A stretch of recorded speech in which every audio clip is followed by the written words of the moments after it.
Is it permitted to recite the Quran in Salah from the book? یعنی کیا نماز میں قرآن مصحف میں دیکھ کر پڑھ سکتے ہیں؟ نفل نماز میں تراویح یا تہجد میں امام مصحف میں دیکھ کر لوگوں کو امامت کر سکتا ہے۔ عائشہ رضی اللہ تعالیٰ عنہ کے بارے میں امام البخاری نے اپنی صحیح میں یہ اثر نقل کیا ہے تعلیقاً کہ عائشہ رضی اللہ تعالیٰ عنہ کے غلام ذکوان ان کو نماز پڑھاتے تھے مصحف میں دیکھ کر، تو حضرت عائشہ نے اس پہ انکار نہیں کیا، تو ہم کون ہوتے انکار کرنے والے؟ تو عائشہ رضی اللہ تعالیٰ عنہ اور بھی لوگ ان کے پیچھے ہوا کرتے تھے جو نماز پڑھتے تھے۔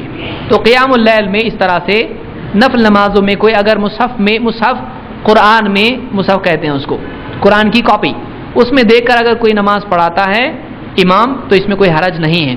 فرض میں ایسا نہیں کرنا چاہیے اس لیے کہ کسی سے اس میں ثبوت نہیں ہے، نفل میں ایسا کر سکتے ہیں خصوصاً رات کی نماز میں۔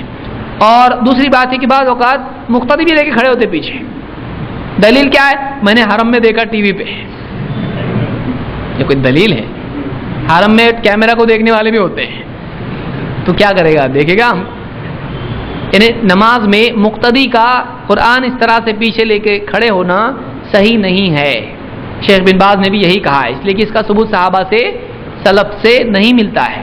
مزید اس میں سنت چھوٹ جاتی ہے ہاتھ باندھنا اور نگاہ سجدے کی جگہ پر رکھنا۔ امام کے لیے چونکہ دلیل ہے اس لیے ہم گنجائش رکھ رہے ہیں، اور اس کو پڑھنا ہے تو اس کو سننا ہے۔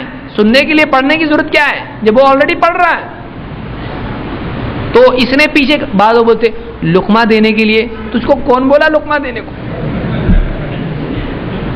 لقمہ دینے کے لیے پڑھنے کی ضرورت نہیں ہے۔